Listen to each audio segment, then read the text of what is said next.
Welcome to WSOT TV City Talk. I'm so glad that you are joining us today. Now, this is your show, and everything that we talk about is pertaining to the city of Marion. With me, I have the Mayor of Marion, Mr. Jess Allenball, and I want to welcome you back to the show. And you are now a re-elected mayor. You have a second term coming up soon. Congratulations. Yeah, I remember when I told my whole family, my brothers, sisters, kids, grandkids, that I was going to run back in late 2014, and I'll never forget my mom's remarks. When after everybody got done yelling and screaming and applauding, my mom said, "Are you guys crazy? Even if he wins, he loses." Now, Mayor, I had so many people call in after your re-election, and they wanted to know what was going through your mind on election night after you and your team worked so hard to prepare for election day, and you were waiting and those results were coming in. What was going through your mind? What was the mood like, the atmosphere? Well, I guess you really don't understand the stress you're under during an election until after it's over. Then you realize it's like a load just went off of you, especially, winning I'm sure helps, but just the fact that you don't realize at the time there is pressure on you as the election nears. And I just remember at the end of the day, I was exhausted, but very grateful and thankful for the outcome. But I guess you're both, it's kind of like the old sports days when I was a basketball player at Marion High School, like tournament time. You know it's win or lose and go home. And that pressure was real, but it also made me very sharpened and very in tune mentally.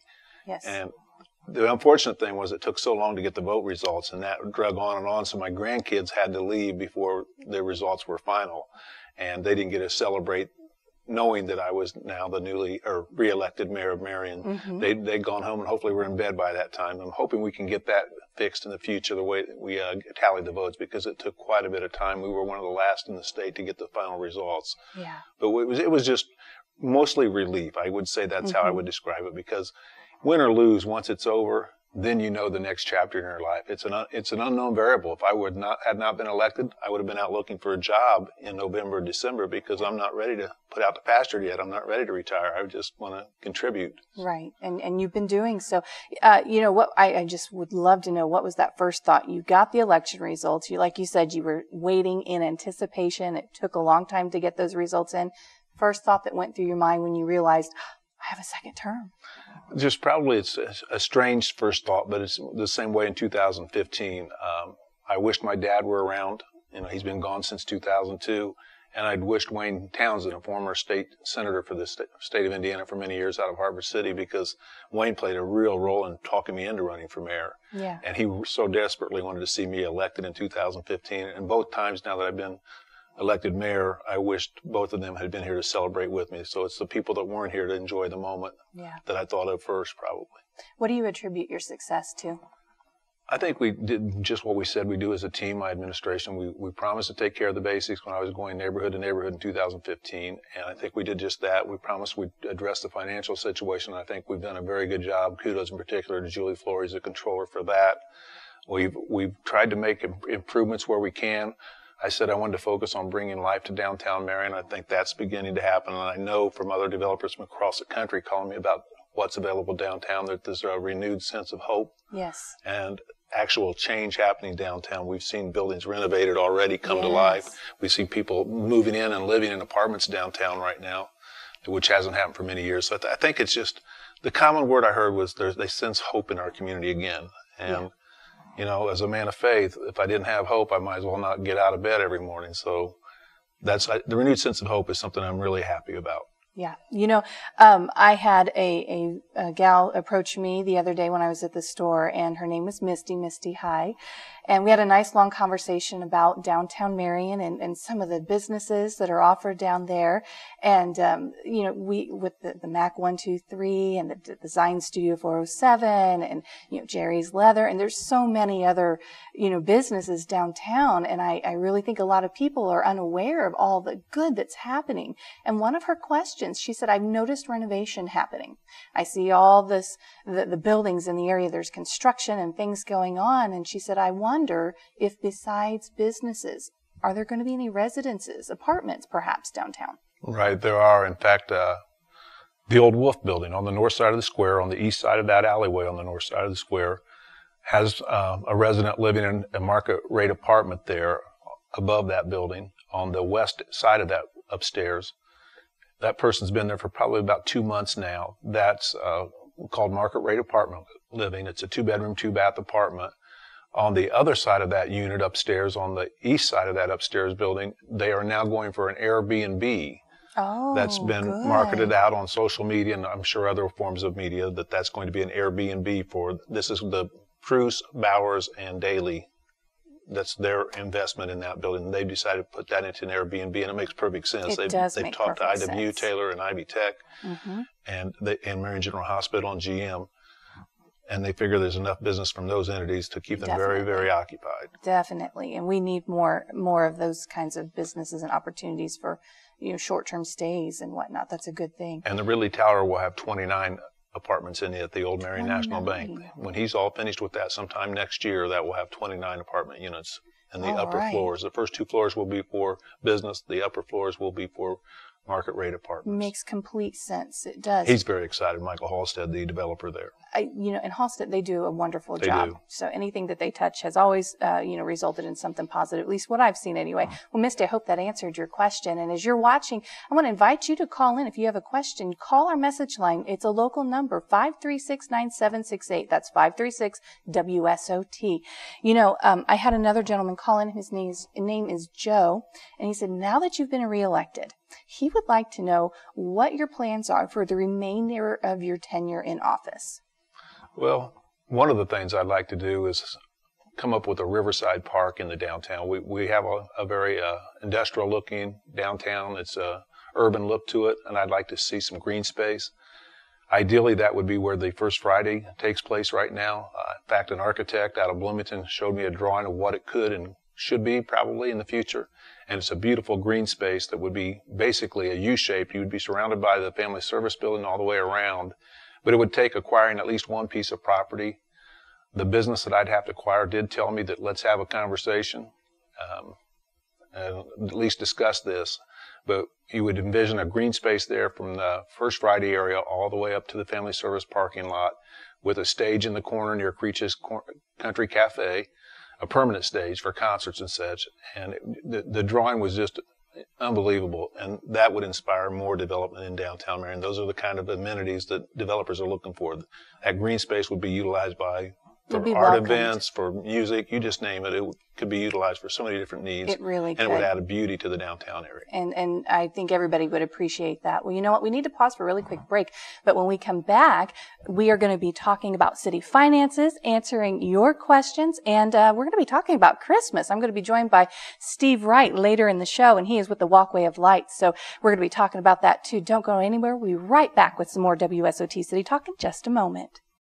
From now until December 31st, you have the opportunity to visit one of the premier Christmas light displays in the Midwest, Marion's Walkway of Lights in Matter Park. For only $5 a car per entry, it's the Walkway of Lights, going on now through December 31st. You are invited to come to Marion for the Christmas City USA downtown event from noon until 9 p.m. and at 7 p.m. The Walkway of Lights Parade will take place starting at the YMCA. Mark your calendar now, December 7th. Come spend the day with us. Don't miss it. You're watching WSOT TV City Talk, and I'm so glad that you're joining us. It's your show, and so I want to invite you to call in with your questions and comments for the Mayor of Marion, second term, just reelected by you, the citizens, Mr. Jess Allenball.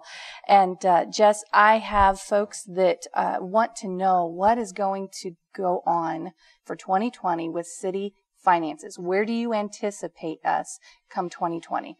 Well, one of the things, and I hope the folks at home remember this, is we didn't get in a situation we were in overnight. We're not getting out of it overnight. And those words were spoken to me by Baker Tilly. We used to be called UMBAR, financial consultants. Julie Flores, the controller, and myself were down to talk to them months ago down in Indianapolis. Mm-hmm. And they spoke so highly about how far we've come. But then before I left, one of their employees said, Mayor, if you guys stay on course and are frugal and just spend your money grudgingly, by 2025-26, you'll be on very solid ground. And I turned around and smiled back and I said, did you just say that out loud? By 2025-26, that's quite a ways off. That is. But it's still, we've improved so much. Yeah. We were able to give a 3% pay raise, and the council approved it, so that'll take effect for our employees, all employees, the 1st of January. I'm sure that's going to be welcome. And I told Julie Flores, before we do this, make sure that you feel we can sustain this, because we don't want to give a raise and then have to backtrack later. So she came back down and said, we can do this. And that tells you we're making the improvements. We're not where we want to be, but we're determined to get there, but we still need to be frugal, and we will do so. It's a marathon, not a sprint, to get healthier financially. But I'm so pleased with what Julie and the team at City Hall have been able to do with our finances, and couldn't be more happy with where we're at, but not satisfied yet. You know, some of the things I think that has been noted with city finances is that you were able to come up with some extra funds to do some street paving. And so I have another question from another viewer, and I want to remind all of you who are watching, you can call in and you can text in your questions and your thoughts, your concerns. It's a local number, 765-536-WSOT. That's 536-9768. Check out our website, ctmarion.com, as well. Now, you know, there are a lot of roads that you have had a chance to pave. In fact, 2019, about how many miles were you able to do repairs or completely repave? Well, I spoke with city engineer Mike Graft. He's been doing this for about 30 years now, by the way. And he said by the end of this year, which we just concluded, we will have, since 2016, paved about 1/3 of all the miles of streets inside the city of Marion. So that's quite a bit of paving. That is a good And we're thankful to the state of Indiana for the monies they've supplied, and to the crews that have been out doing the paving. It was the most often spoken about topic when I was walking the neighborhoods was in 2015, pave our streets. Well, we're doing so. We focus primarily on the major thoroughfares. We just finished Bradford Street. East Bradford was in terrible condition. It's now newly paved. And we'll continue to do that. And I'll probably focus more around some of our schools, especially the grade schools, middle schools. Yes. But we'll start looking to pave streets that are around the schools, because that's heavily traveled during the school year, very heavily traveled. You know, I actually had someone that called in on the message line. I didn't get your name. You didn't leave it for me. But they were referencing a pothole that they would really like to see repaired. So I'm going to make sure to get that in for you. That time of year. That time of year, right? We're getting ready to come into winter, too. We are. There's a stopping point when the weather temperatures drop. But this one happens to be on Meridian Street just before you get to 38th Street going south. And they put in a request, please repair. So I made sure we got that request put in for you. Mayor, I also have another one that is it's a safety concern. And the viewer that called in said that they are concerned for veterans' safety, which is of utmost importance. Those that live in the veterans' home beside the VA, they notice that they either have to go through the grass to get to the VA, which can be slippery or the ground's uneven, or they have to utilize the road. There's no sidewalk in place. And so they would like to know, do you have any plans to put your attention to installing sidewalks in that area? Because I know you are looking at doing some sidewalk repair. We've talked about that before on the show. And if not, do you have a remedy that you can provide? I would definitely want to work with the VA and see if they would help partner with us on a sidewalk.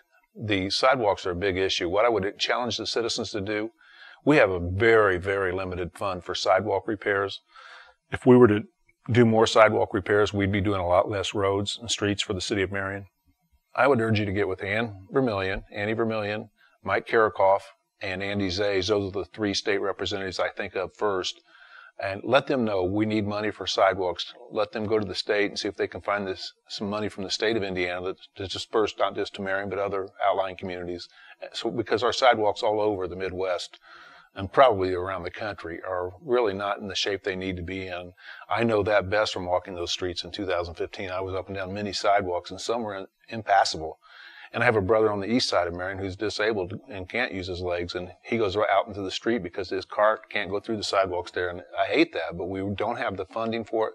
So please, we have some good elected officials there that if we can get their ear and say it over and over again, we need money for sidewalks, then we can make a bigger dent into that. But right now the funds are so limited, it wouldn't make much of a dent. So you're asking for a little bit of team effort here. Yeah, so you're going to do your part, but you need us citizens to do our part and raise concerns on the state level as well. I saw Andy recently, Andy Zays, and I told him there's a couple of things I need to talk to you about, so I'll be reaching out to you soon. So maybe that can be one of those. All right, well, see, that's why you call into the show, so that we can raise those issues and make him aware so that he can do some things.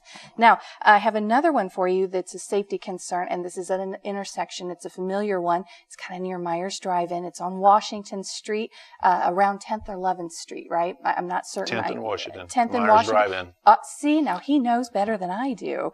Now, it's a blind spot. There's a stop signs, right? Flashing lights. They're three-way stop. It used to be a stoplight, and now it's a three-way flashing light.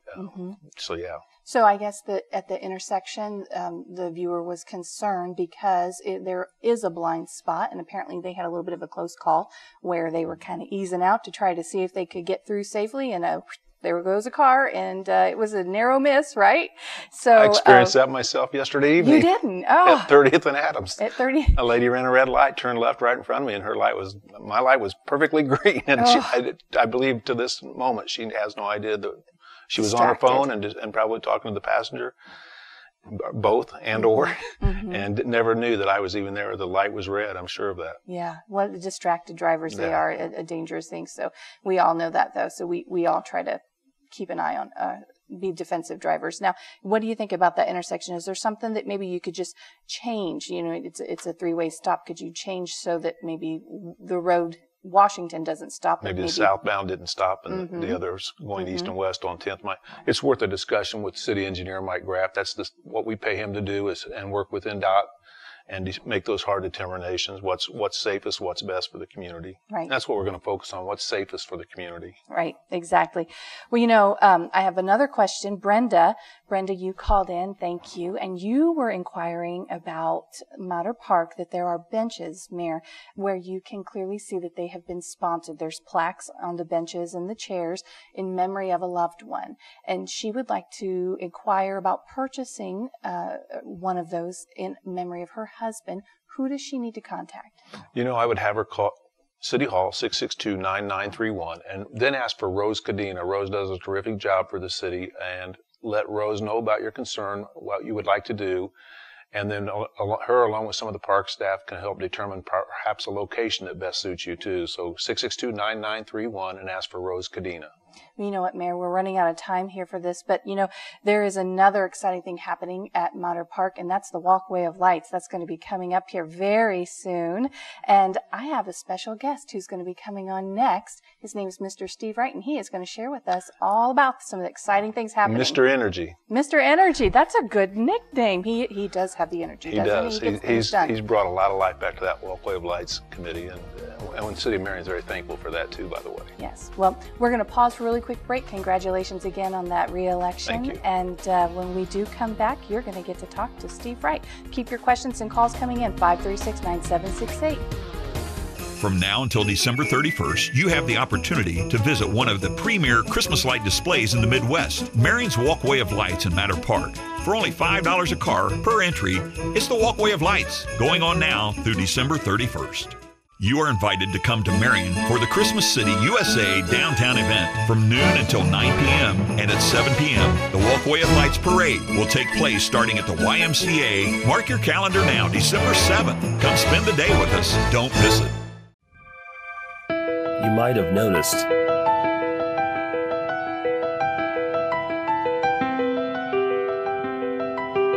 things are changing, but guess what? Not everything changes. God doesn't change. And He says, no matter what, I'll always be with you. In the midst of the sunshine or the rain, I am with you. Whether life is a bull or a bear, I'm with you. Even when the unthinkable happens, I am with you. So don't worry. Be happy. You're not forgotten. You're not forsaken. God is with you.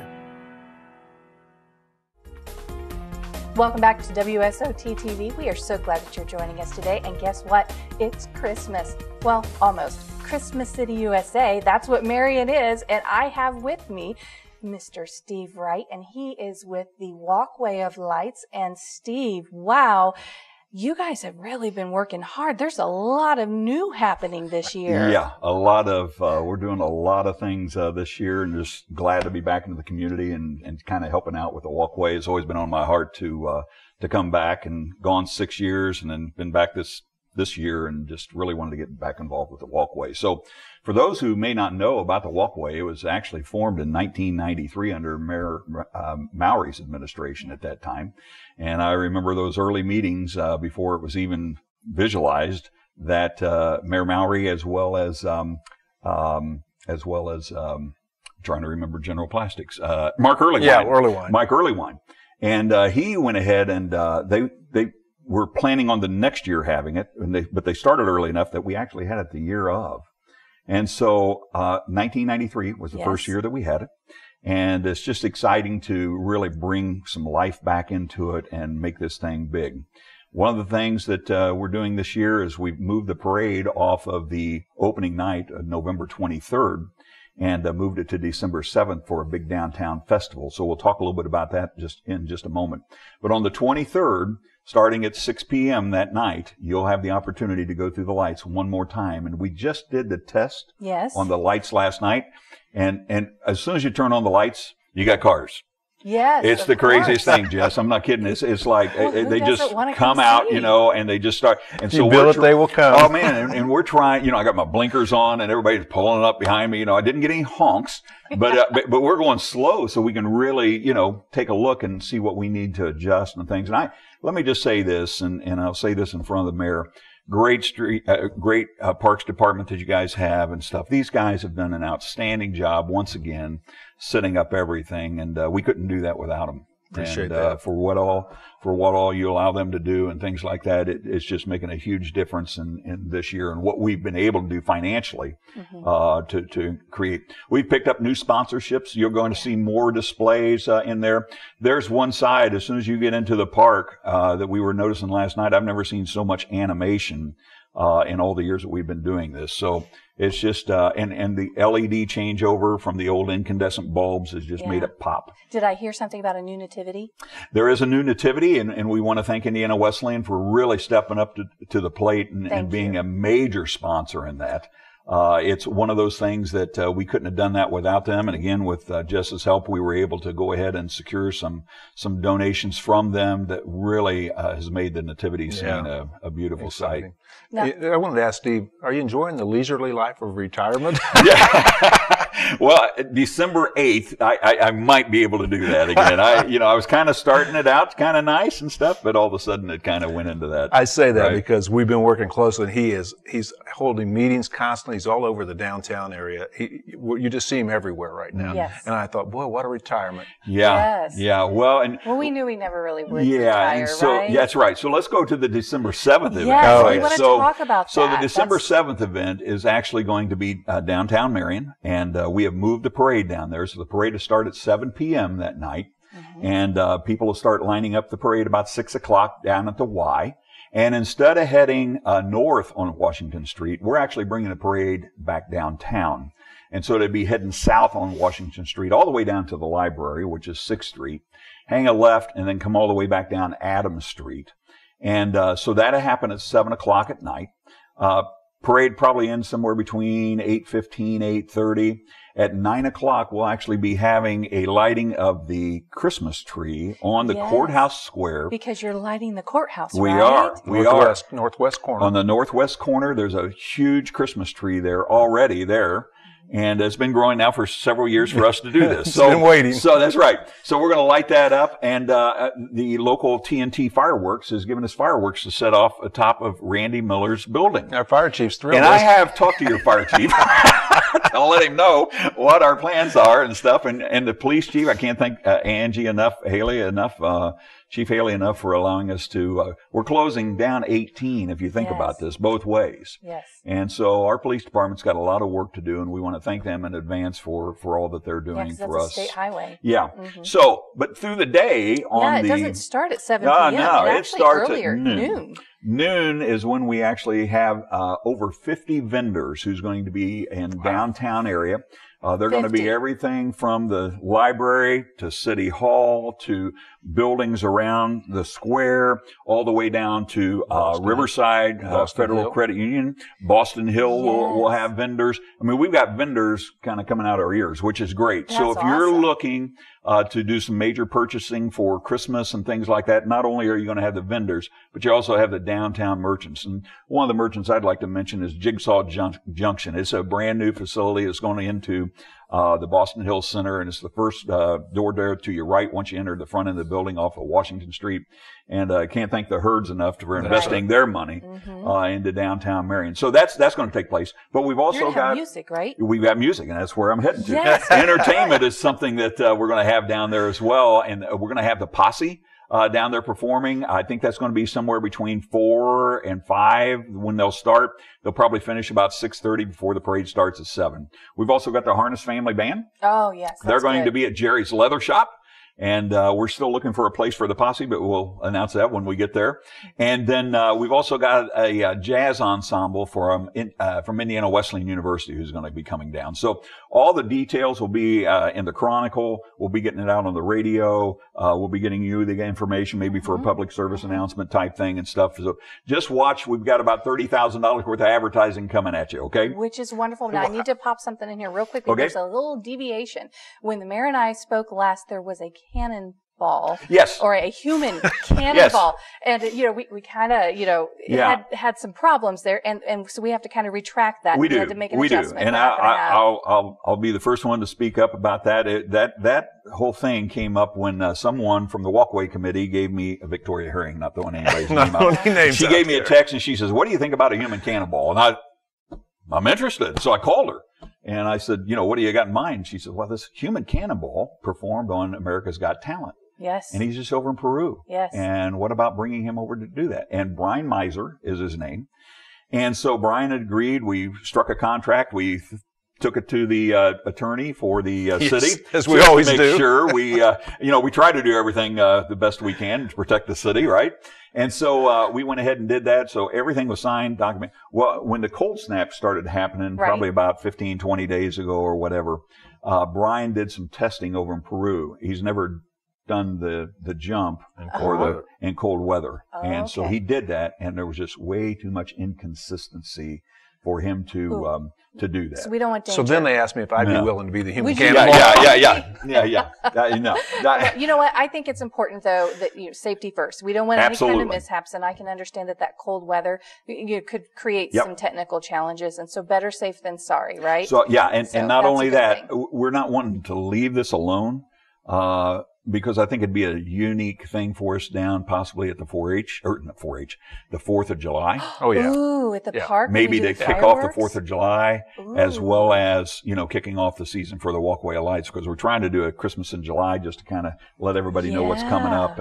And so Not postponed, just delayed the human cannonball. that's right. That's Right. right. Into better weather and more people can enjoy it. Well, Right. that would be surely something that I Right. think everybody would really enjoy. Now, I Right. need to ask you really quick, as we start to wrap up the Yep. show here, you have Walkway of Lights where people can start driving through starting on what day The again? 23rd. November 23rd? That is not as, of course, tape delay here and stuff like that, but it's November 23rd. It's on a Saturday. Right. So it's the Saturday before Thanksgiving. Saturday before Thanksgiving. Is there a cost to go through? There's $5 to go through each and every time now. We So did no away with the season pass. stickers. We had a lot of people complaining about the stickers, that they didn't like them attached to their car and things like that. So there's no season pass. So it's $5 per car per visit. But Okay. load up that car. Throw Yes. 20 people into a Honda Accord. Yes. I mean, just bring as many people as you possibly can to go through. And you can always walk through for free. Yes. Always And- walk through for free. And speaking of free, also, Mayor, I know that you have a passion that you want on Christmas Day for that to be a free thing that is offered to anybody that wants to go through, right? Right, and Steve and I have already discussed that. That's not an issue. So on Christmas Day, if you haven't had a chance because of your financial situation, Christmas Day you can come through with your kids, and we want free will donations. I told Steve I had people hand me $20 bills a couple of Christmases ago because they wanted to offset the loss of revenue. They know it takes money to do this. Yep. Yes. Well, Mayor Allenball, Steve Wright, thank you good both stuff. so much for coming on to the show. And thank you so much for watching. We want to keep your calls and comments coming in. Local number 765-536-WSOT. Thanks so much. Stay tuned for some more quality family programming that you can trust right here on WSOT TV.